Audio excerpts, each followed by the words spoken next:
Hello and welcome to the very first episode of the Director's Chair podcast. In today's episode, I'm joined by the young and talented 3D artist, Sebi. He's worked with clients such as Lyrical Lemonade, ASAP Rocky, Lil Uzi Vert, and many more. So to find out more about Sebi, stay tuned.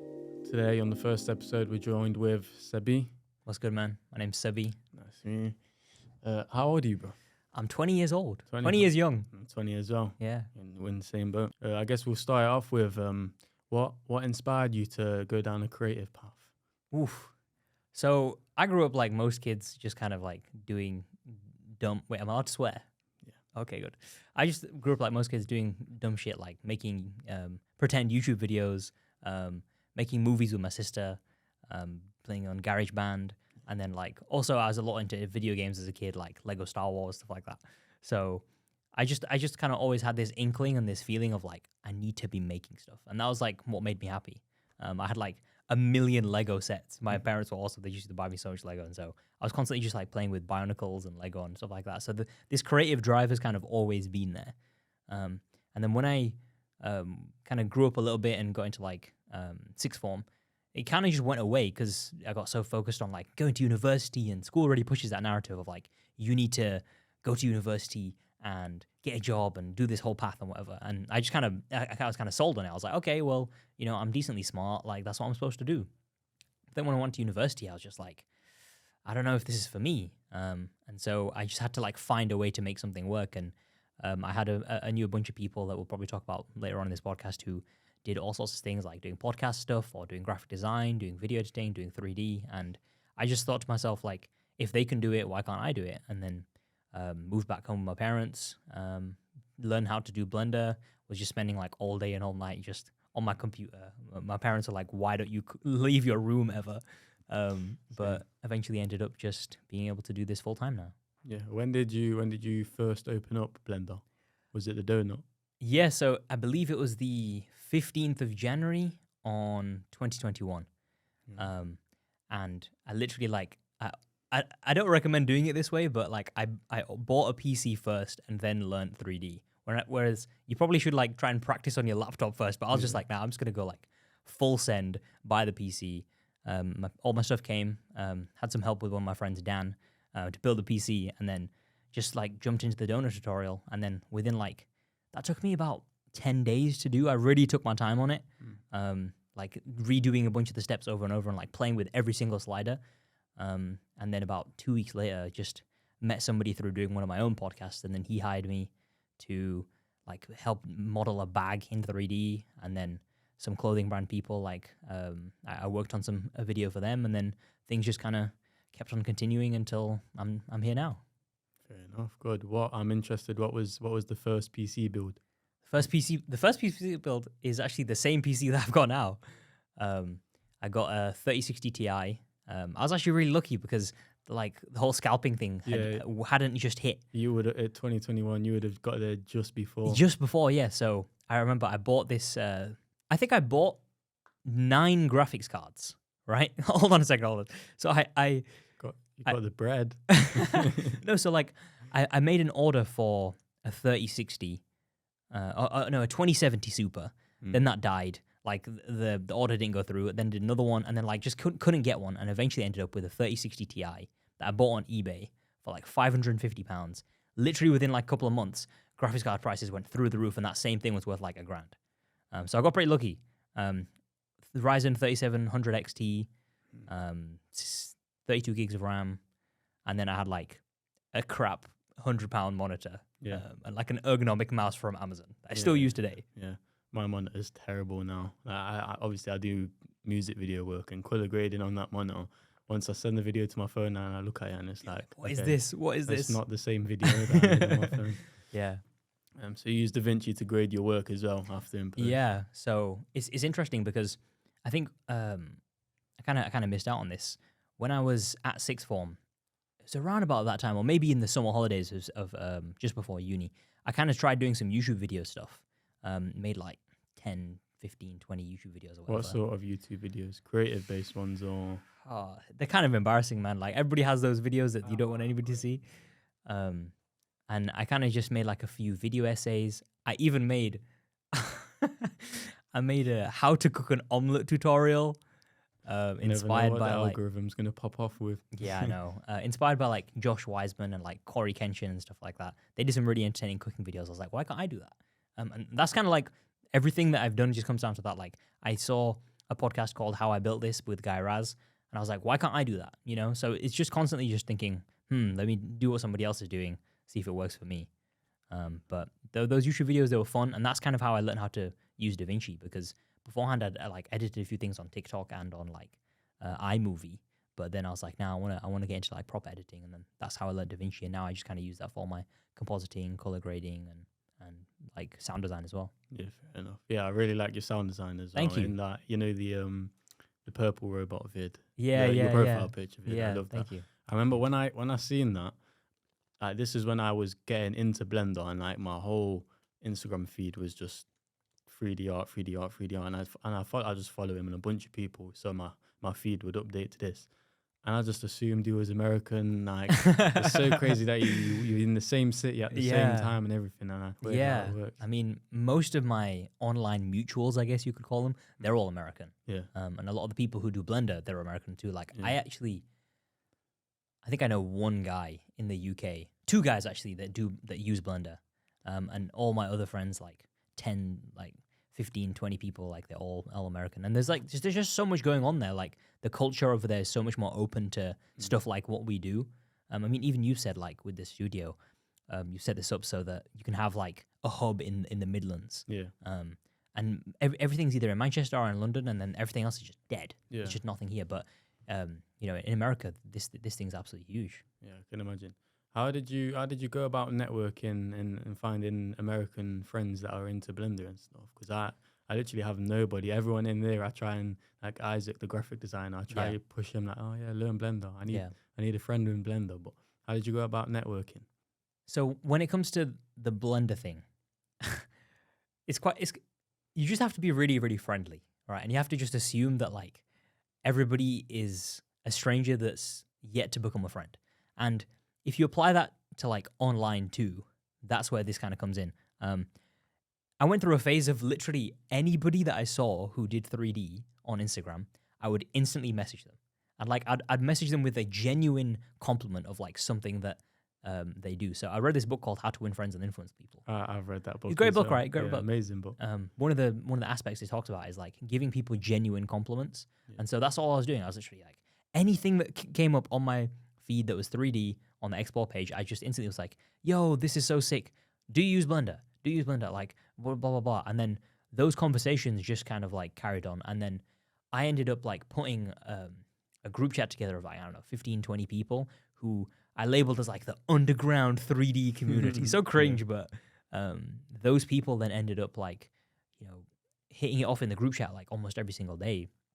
And eventually I was like, okay, this is cool. We've got like this 10 to 15 people who are spread out across the world who are using Blender. Why not make a Discord server? So I made the Discord server. I was like, guys, let's get in the Discord server.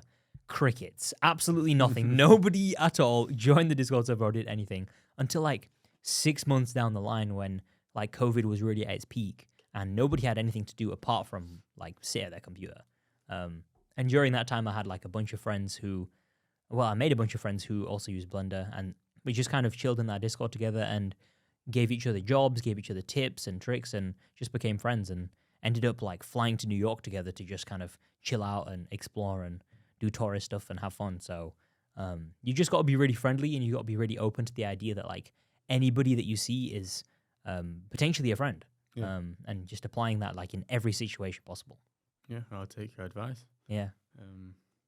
I think I'll sway a little bit away from Blender. What's your routine, your daily routine looking like as someone that's learning Blender, not somebody that's already, well, both.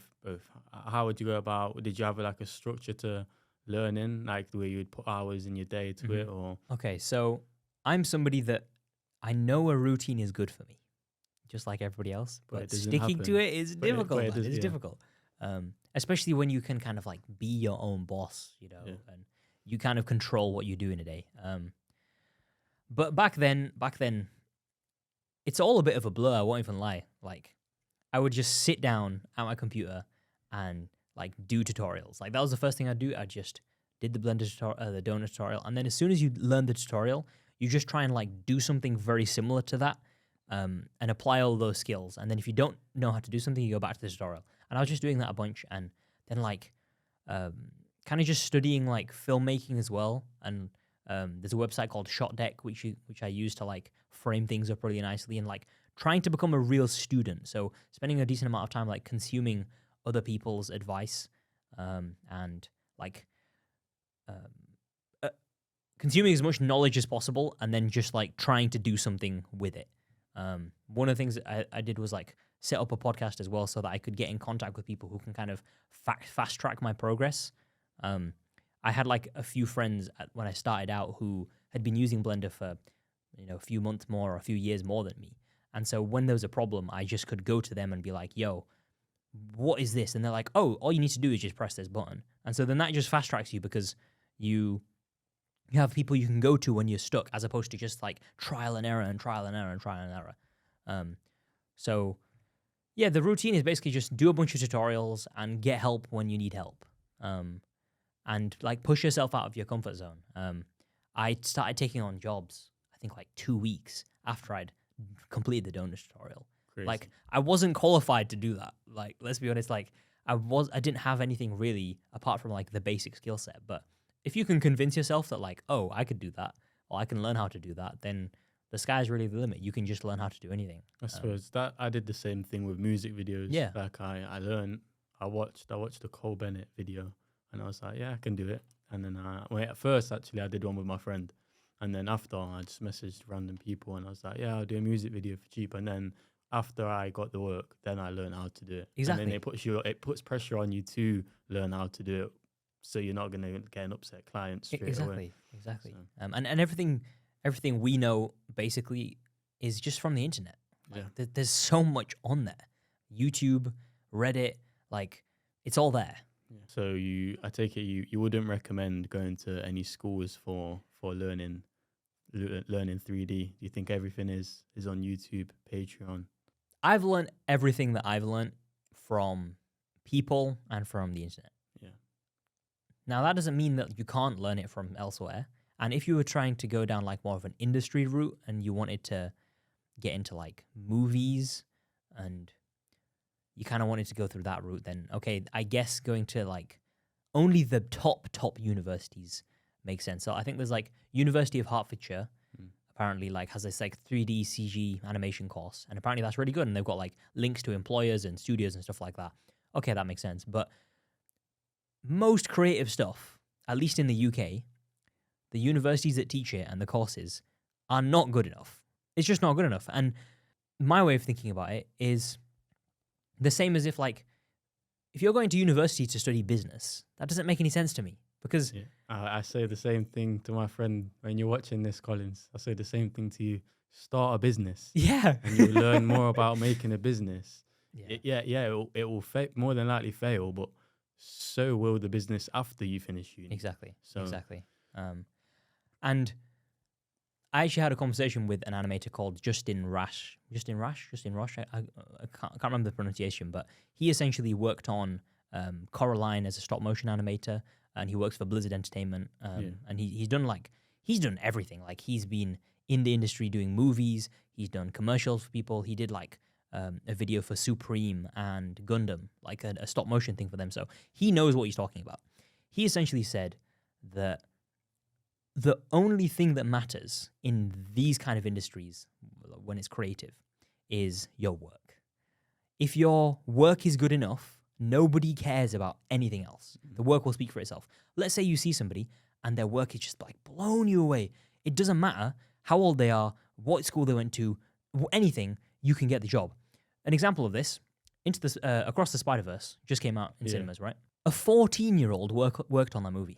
That's crazy. I know. I follow a guy that works on DC films, and he's so young. It blows my mind when you see like the guys that actually work on these movies. Yeah, and it's just kids. Yeah, it's mad, man. It's mad. So this 14-year-old, right? He recreated shot by shot the Across the Spider-Verse trailer in Lego, in Blender, I believe, and put it on YouTube. Sony saw it because it got like thousands and thousands of views. Sony saw it and said, we need to give this guy a segment in the official movie.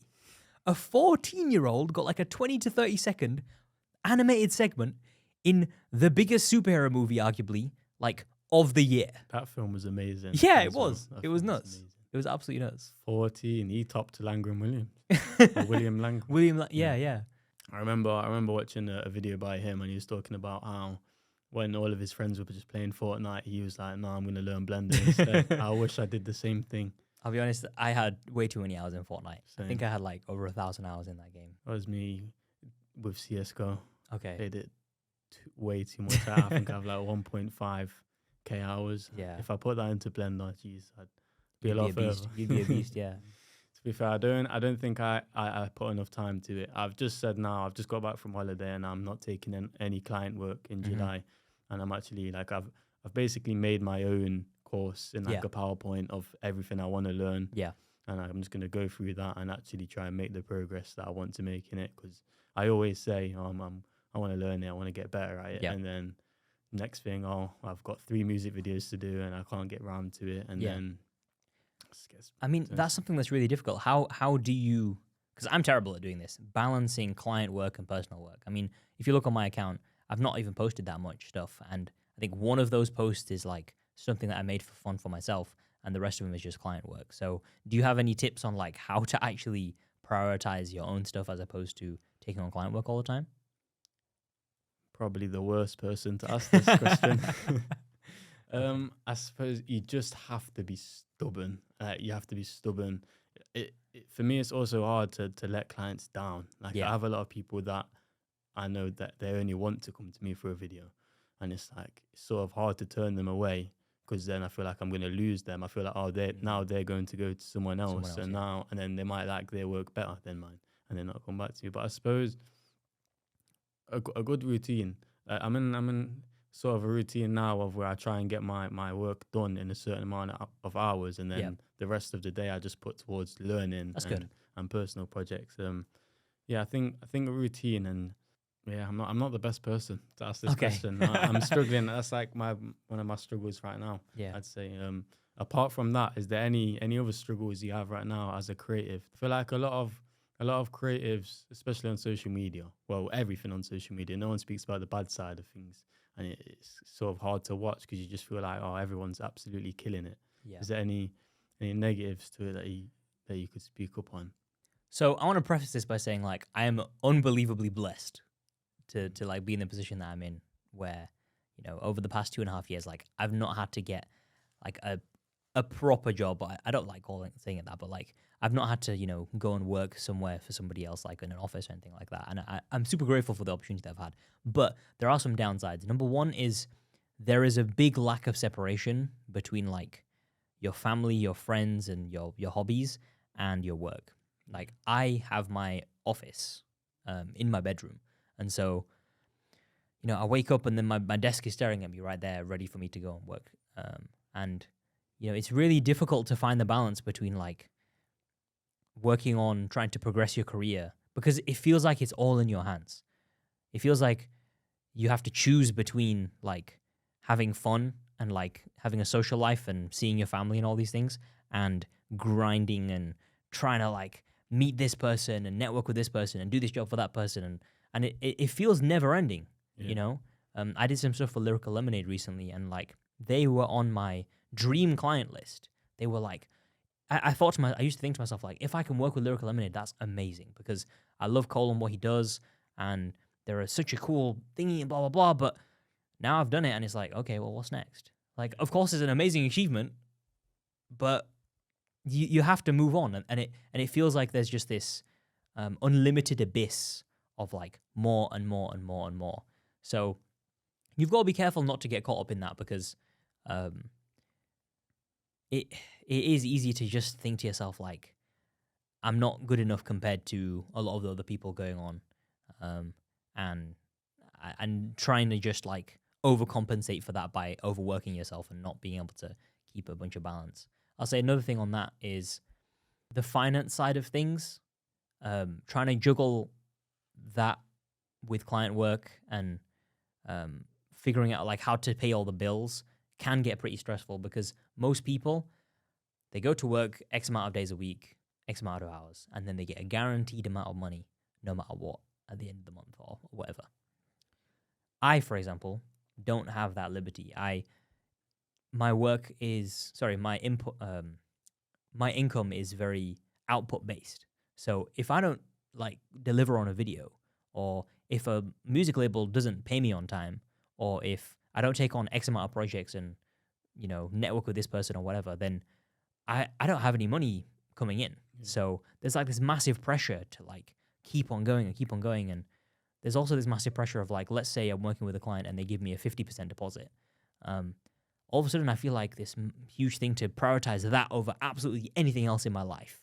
So you've got to come up with systems to try and deal with this. You've got, you know, some people, they have like, okay, Saturday or Sunday, I don't do any work, or 9 a.m. till 5 p.m. or 6 p.m. is when I do client work, and then the rest of the time is for that. But sometimes you do have to go into like overdrive, and that's just what it takes.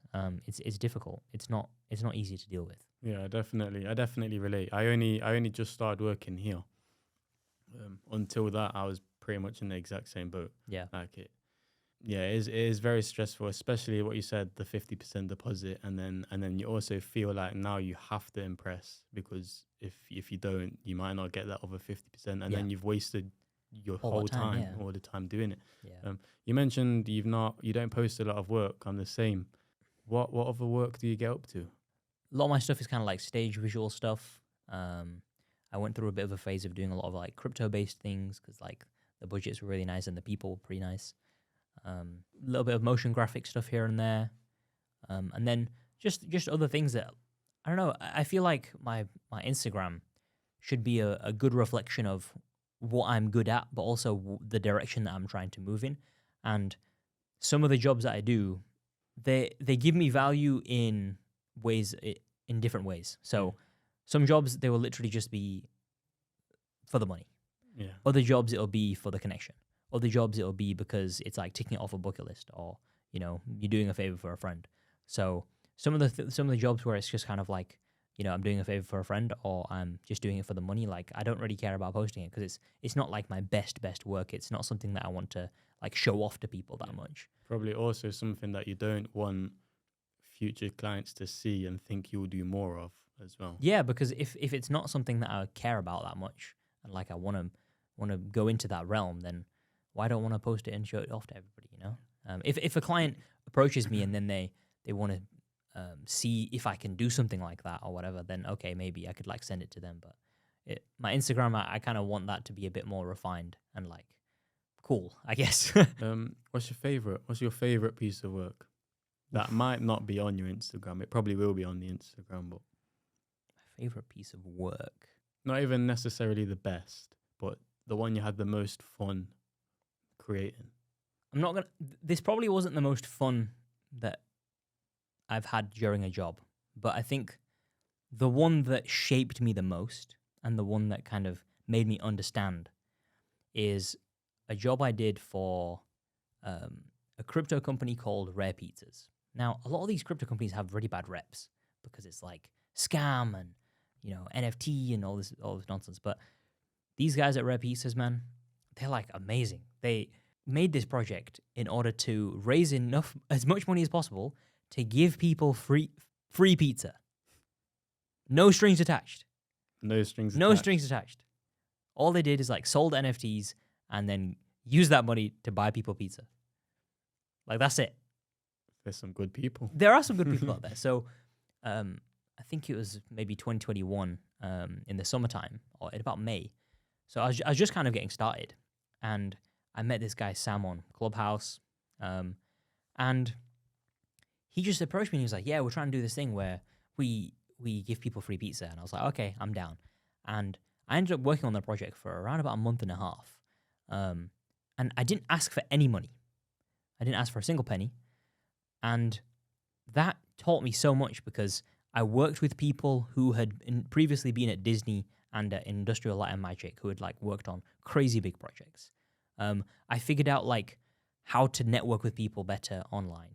I figured out that like you can learn things so fast when you have mentors. And you know, I was on a call with this guy called Anthony Schaefer, He worked at Industrial Light and Magic doing like VFX on Transformers, and he did like stuff on Harry Potter. When you have somebody like who can show you like a bit of a North Star and like give you like little solutions, it helps you so much because you're not indecisive, and they know things that you don't know yet. So listening to them and being able to have like a mentor, hugely underrated.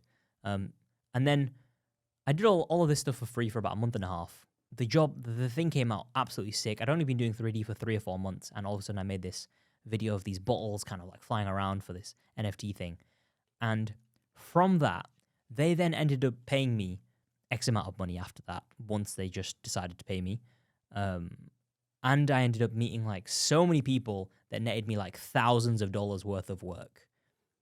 And that job just taught me that not everything is based around money. Not the money isn't the only form of value that you can get from a job. There's just so many other aspects to it that you need to really think about and prioritize.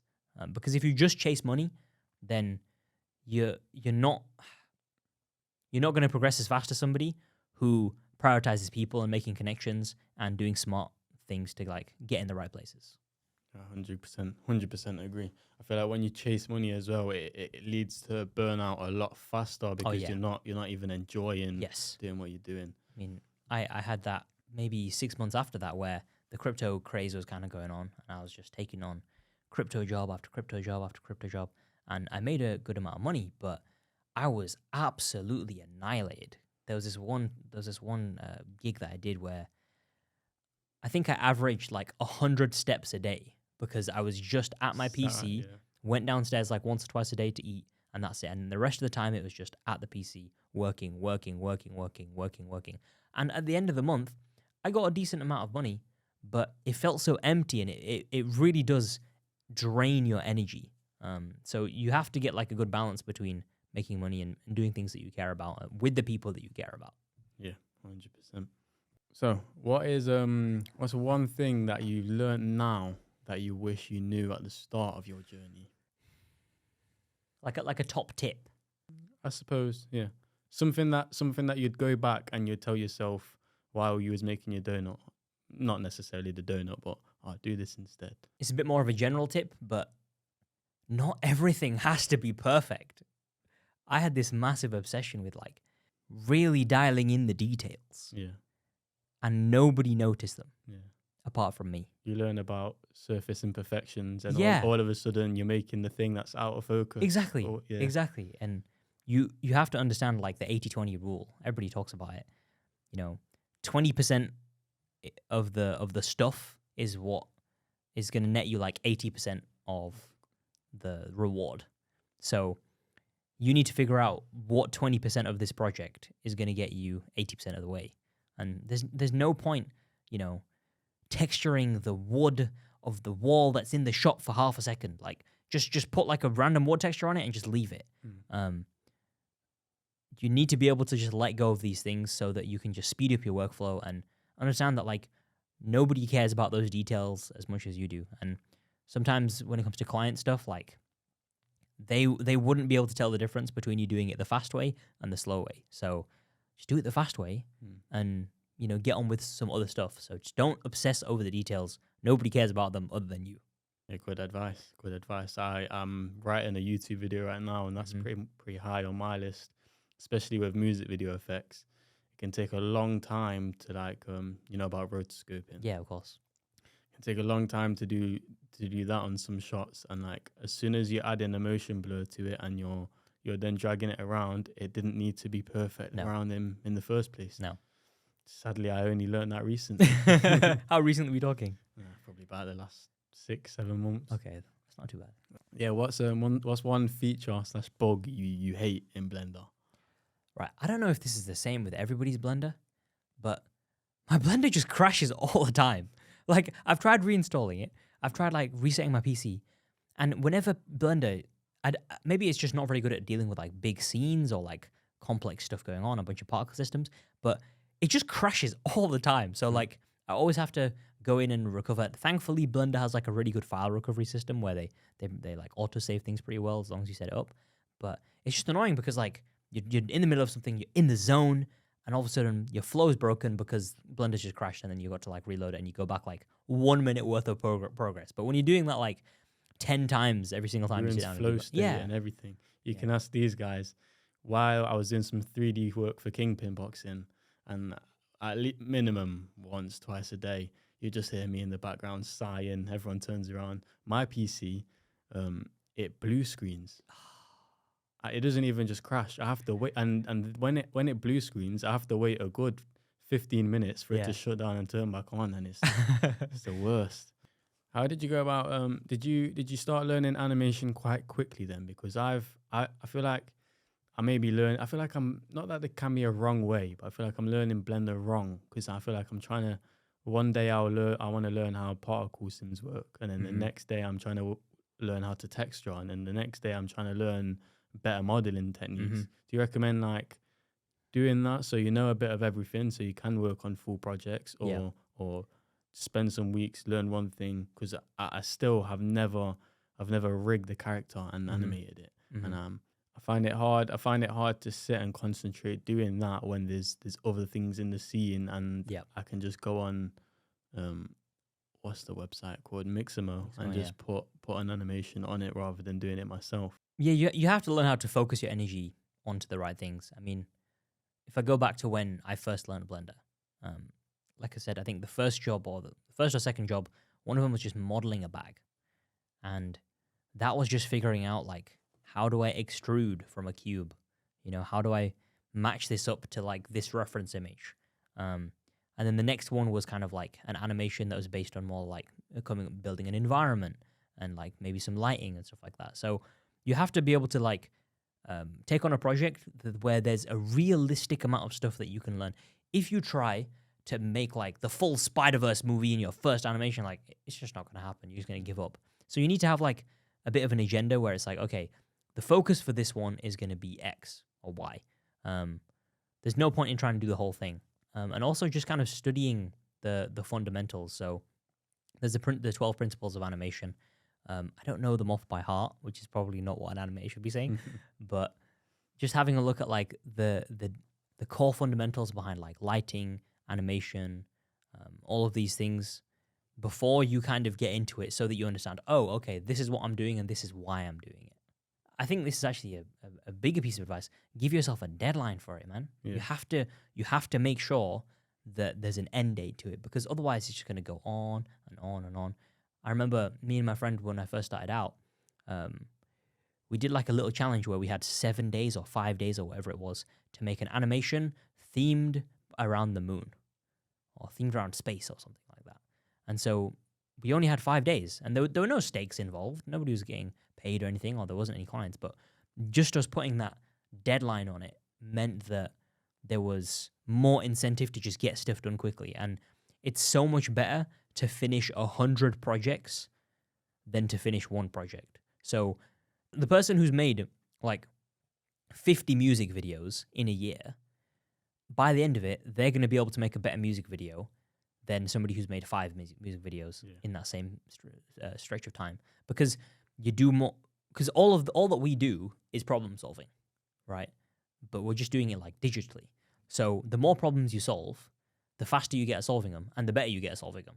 So you need to have that deadline on it so that you can move on to something new, and like retest yourself. Yeah.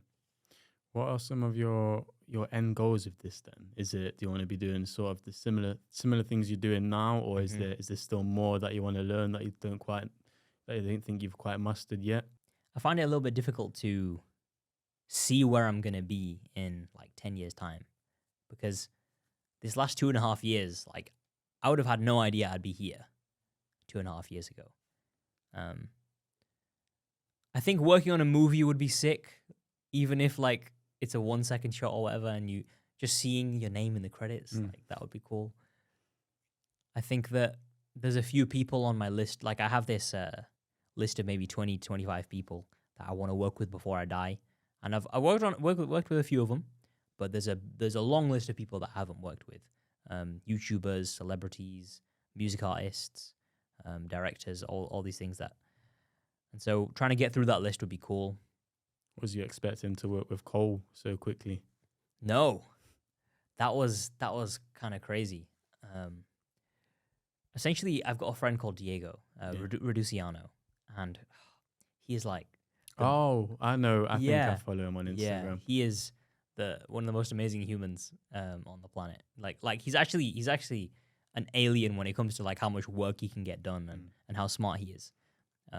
He was actually the one who inspired me to kind of take up Blender, because I remember back in the day, I saw he made an animation for somebody, and I was like, "Yo, I want to learn how to do this." And then he was like, "Yeah, you should like give it a go. You know, it's not that hard. Like I learned how to do it." And then I said to him, "So like you did this for a client, right?" And I was like, and he was like, "Yeah." And I said, "How much did you get paid for it?" And he was like, $800. And I was like, "You got paid $800 to click some buttons on your computer and make that video?" And then he was like, "Yeah." And I was like, "Oh my God." I was like mind blown, because I was like, "Oh my God, $800." Because at the time I was in uni, and like I'd earned like £1,000 working at Co-op over 5 months part time. And so earning $800 from one video just seemed nuts. And then he just kind of became a little bit of my mentor, and he got connected with the Lyrical Lemonade guys and just kind of plugged me on a project. And to work with Lyrical Lemonade, I actually worked on them on two things. One is like a secret unreleased kind of thing. And then the second one obviously got released. And I think the idea originally was for it to get put on their second channel. The idea originally was to put it on their second Instagram or to have as a story post. But apparently Cole said he liked it so much that he wanted to have it on the main Instagram. And That's a good feeling. it was a nice feeling. You had a smile on your face. Yeah, I did have a smile on my face. Well, So well it deserved. feels cool. The Thank video you. was amazing. Thank you. It feels cool. But at the same time, you realize that these people are just other human beings. There's been a lot of people in my career, I guess you could say, that I'm like, oh, I really want to work with that person. But now they're like my friend. And I talk to them and I FaceTime them and talk to them about like, food and like other non-3D or non in the scene related stuff. And you just realize that everybody is a human being. Just and a person. yeah, they're so much closer to being your friend than you think. Yeah.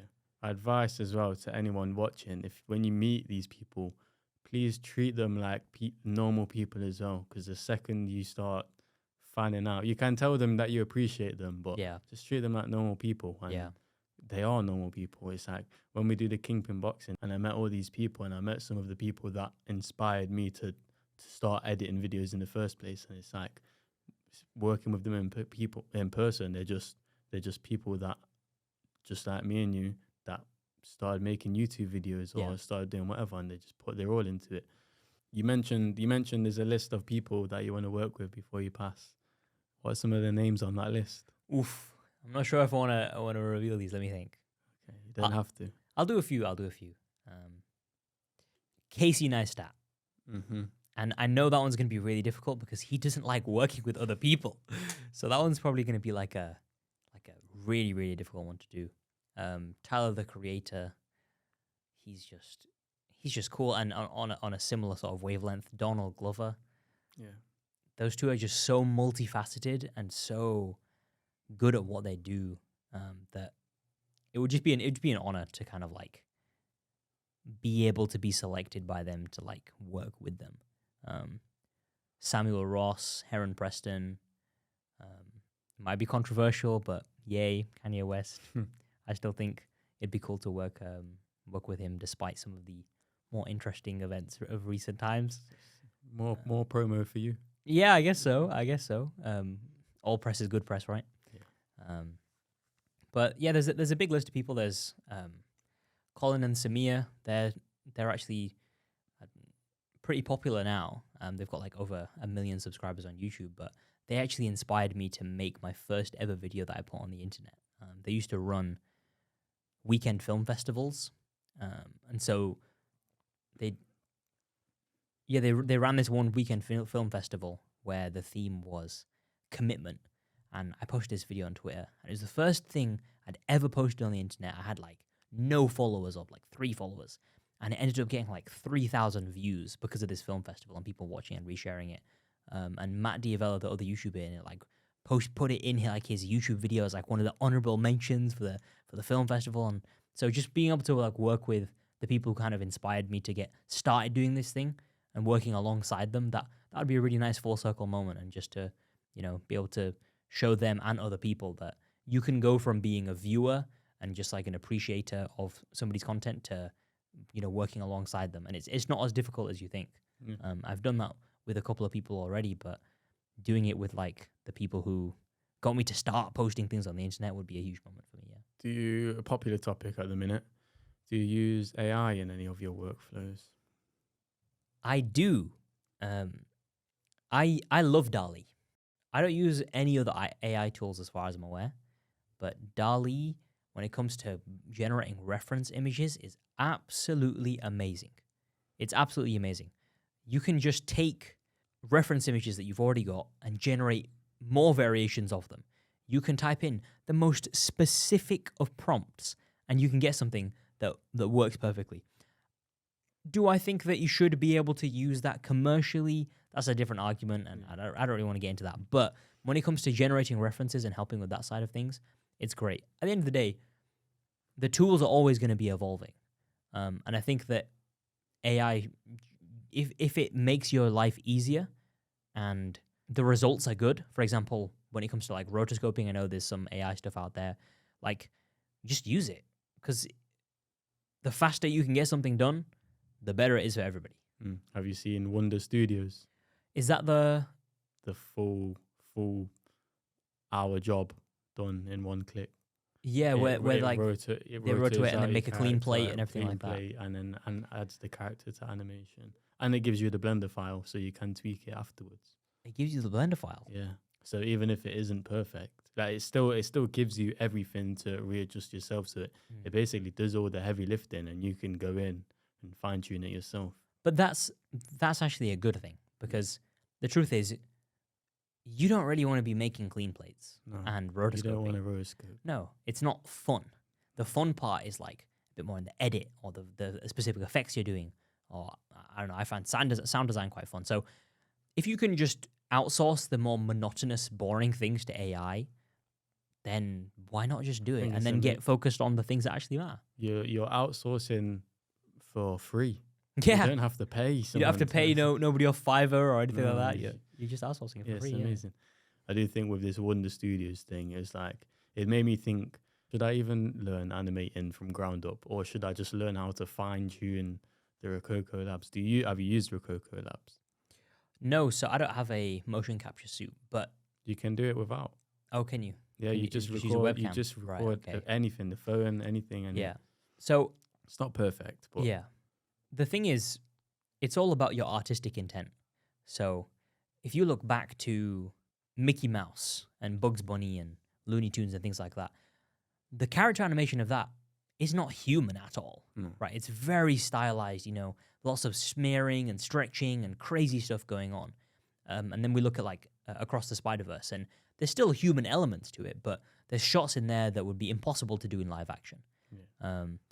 And so animation, sometimes if you're trying to get like video game movements, or you're doing background movements, or you're doing something that specifically like Avatar needs to be very close to real life, then motion capture and using AI and things like this, that can make sense. But it all comes down to the artistic intent. Yeah. Sometimes you're going to need to be able to learn how to animate so you can go in and do the overshoot of the arm and the stretching of this, and have the weight and feel things differently. Because if you're trying to animate a duck, right, and he's like waddling on two legs, but you're a human, you're not a duck, right? So you're not going to have the same weight distribution, and you're not going to be able to walk like a duck. So you need to be able to still have those skills to be able to do those things. Unless we start, filming ducks and getting them to record their own reference for like motion capture or whatever. Give it a couple months and they'll be updated. Maybe, man. Yeah. Maybe. Obviously, you mentioned a lot of the animation principles right there. What's one thing that you mainly see in beginners' work that you look at and you're like, maybe not, you don't know they're a beginner, but you see it and you're like, okay, this guy's quite new to 3D.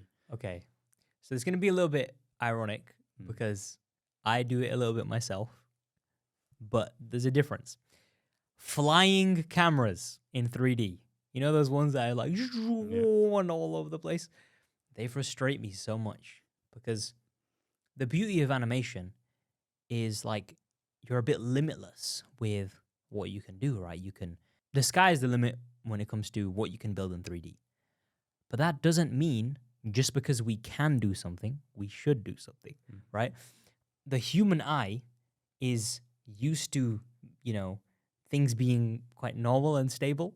So like this podcast here, if the camera was flying around all the time, on an FPV drone, yeah, it'd be if a it bit was, off-put. it'd be terrible. It'd be terrible. So you need to understand like cinematography, and drone shots are 0.1% of shots used in movies, right? So why are you making everything that you do in Blender a drone shot and making it fly around? So I think it's just trying to study the fundamentals of cinematography a little bit more, watch some really good movies that are framed well, and understand that you don't have to make things move around loads and like go crazy with the camera perspective and stuff like that for things to be good.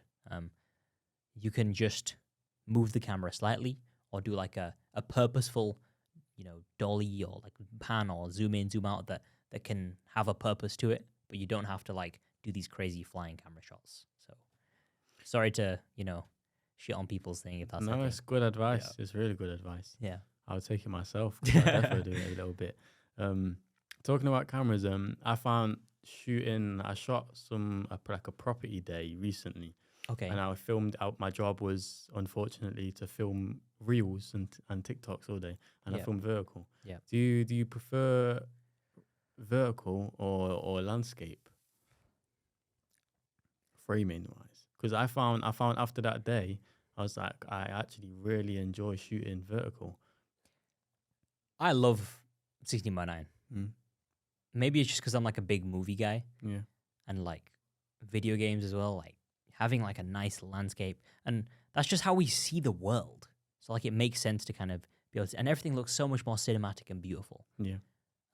I used to be a big hater of vertical video, but you got to adapt with the times. I was until I had the day filming reels, and I was like, maybe it was part of the day, and like I was filming mainly like one person on their own, so yeah, there's just a lot of junk on the left and right. It was nice to frame up, but with reels, it's very people orientated, isn't it? It's like podcast clips, or it's interviews, or it's like dancing people, whatever. So like it kind of makes sense because the human is more vertical, but I don't know. I'm a big fan of more cinematic stuff. I've got more patience to kind of like watch movies and stuff like that. So, yeah, not the biggest fan of verticals, but I definitely prefer movies over vertical. But just creating content myself, I know in the little time I've spent in Blender, I've found it easier to make a vertical video look better than landscape. Fair enough. If you wasn't doing what you're doing now, what do you think you would be doing, or what would you enjoy to be doing? If I wasn't doing what I'd be doing now, I'd probably be pretty depressed. I won't lie. Like, I don't see myself really doing anything else. I think I'd just be trying to do what I'm doing now. Yeah. I was at university studying biology. That was terrible, but I'm glad I did it so that I know that university isn't for me. Yeah. But I would probably, if Blender didn't exist and 3D didn't exist, I would have found a way to do something to do with like anything else creative. So video editing, podcast, music, something else creative would have happened. But I'm glad that Blender happened because that thing changed my life. Yeah. Did you ever touch in filmmaking apart from the podcast? Did you ever film any shorts or anything camera wise, or has it always been 3D? Well, the difficult thing is when it comes to client stuff and like meeting people, I grew up in the outskirts. I grew up in the outskirts of York, and the scene over there is non-existent. And then we moved to another place, and it's a village with, I think, 30 houses there. Cows on the left, farmers on the right. So I never have really met that many of my clients or met that many people that I can kind of film with. Photography and videography is something that interests me, but I've just never kind of directed my energy to it to kind of get into that thing. So most of my stuff still has been the 3D stuff, and all my podcasts were completely online that I did, apart from one or two that I did in person in New York. But it's definitely something I'd love to explore. You know, if you've got anything for me, then let's run it, Yeah, dude. we've got plenty of Let's things. do it. Yeah, plenty of things. Yeah, I find it crazy how you not even did it backwards, but you got into it without filmmaking in the first place. Because I feel like I've sort of been blessed. I know I've not done a lot of work in 3D right now, but I'm glad I know the filmmaking principles before joining. Because I would say, like, my thing that I see in people's work, knowing they're a beginner, is they're focused on creating something in 3D rather than making it look nice. Like, they don't understand lighting, or they don't understand framing something up and whatnot. Yeah. So, And a lot of these principles, like you say, from filmmaking, from photography, from videography, they translate really well over, don't they? Yeah. So it does make sense. But yeah, I have kind of done things backwards, like lighting. I didn't know how to light anything. I mean, my old YouTube videos that I did were horrendous. Like, lighting is terrible. It's just using my window, and there's like one lamp in the background, whatever. But at least that's better than my first videos. Probably. I probably didn't use a light. yeah. Had my phone flash propped up on. No way, my did you bottle. actually? Yeah. Oh God. But yeah, I've just kind of learned it all backwards. But I don't think there's a problem with that. You can start from anywhere. Yeah, And 100%. you know, my friend Diego, he started doing like graphic designs. His first thing that he did was like selling logos to people for $5. That's same story as me. Graphic design first. Well, editing first. Yeah. Graphic design, videography, 3D. But it all links together, doesn't it? Yeah. All makes sense. Yeah. Before I leave you, are there any client nightmares that you don't mind sharing? Client nightmares. Let me think. And I know they're more. I suppose you're good at what you do, but I know if it's the same as the music video industry, clients, there's always a change. Yeah, there's been a few. Mm. I've just thought of one now. I'm not going to name any names. But I'll try and explain the situation. Essentially, my friend worked for a company. Company had a good reputation, and they were going to be hiring a celebrity to promote their clothing drop. And they wanted me to work on the video to promote this clothing drop. And I was like, cool, happy days. Major red flag. They kept on delaying the payment, and they said they'd pay me in full. I was like, okay, that's fine. If you want to pay me in full, just here's all the details, whatever.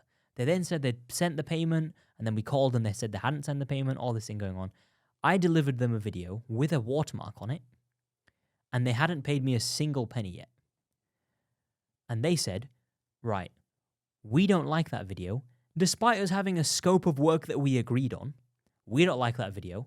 If you want us to pay you anything, you need to make X, Y, Z changes and make the video 30 seconds longer and do this and make a whole new environment. So I've already worked on this video for a week, sunk in my time, paid one of my friends to help me on the video, paid for a bunch of the assets and the rendering for this video. And so it cost me like £300 to £400 Did you end up getting paid? to do this job, and then they just ghosted me. And because I said I'm not doing anything else for you guys until you've paid me at least a 50% deposit, Which is or fair. what you've owed me and what you said to me you're going to pay me. They said, nah, we don't want the video then. And so I'm down £400 on a video that they wanted me to make. Clients. Yeah. This is why I sort of aspire to just make my own shorts, animated or film, and like for me, like it's whether I like it or not. Hopefully the public like it afterwards, but like I'd love to get to a part where it wasn't my main income and I was just working on projects that I care about and that I want to put out. Obviously that's probably everyone's end goal, but I find working with clients very, very hard, especially I do a lot of music video stuff. Yeah. And I don't really enjoy it anymore. Really? It's just really repetitive. Everyone wants the same thing, Yeah. and that same thing is exactly the opposite of what I want to do. Yeah. And then no one wants to pay for what I want to do in that industry. So it's sort of hard to let go of it and sort of make my own journey now into this 3D world and leave it all behind. And then also I have to think about the money that I'm leaving behind from it as well. It's not easy.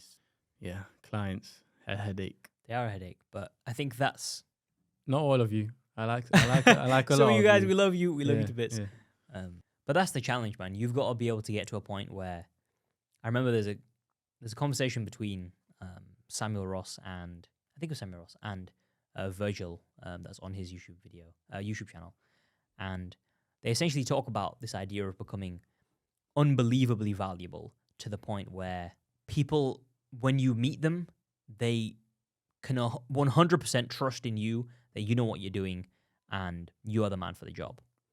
And it's about like creating that skill set and those people skills and just being so unbelievably valuable to the point where they will trust you with doing your thing as opposed to them having to impose, their thing on you. And it's just about trying to get to the point where people want to come to you for you as opposed to they want to come to you to solve their problem. I think they've read the book that I have in there.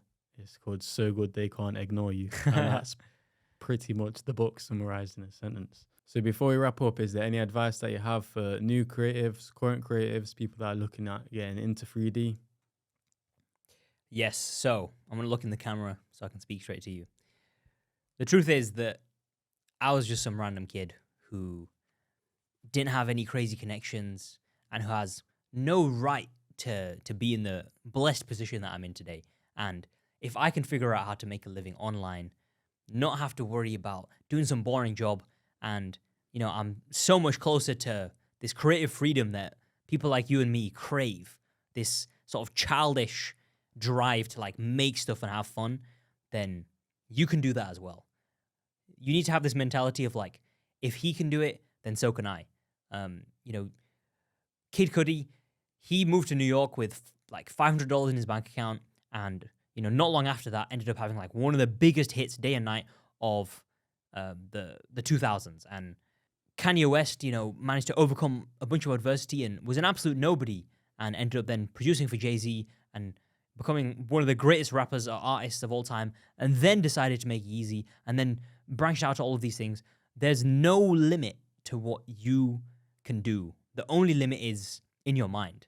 My friend Sam, he says, if you can hold it in your head, you can hold it in your hand. And there's absolutely nothing stopping you apart from yourself. Amazing. Well, that was a good convo, and let the people know where they can find you. Yes, so my name is Subi Mahmood. On Instagram, you can find me at The Sabdog. That's THESABDOG. And my YouTube channel is just Subi Mahmood. Some things will be coming up there very soon.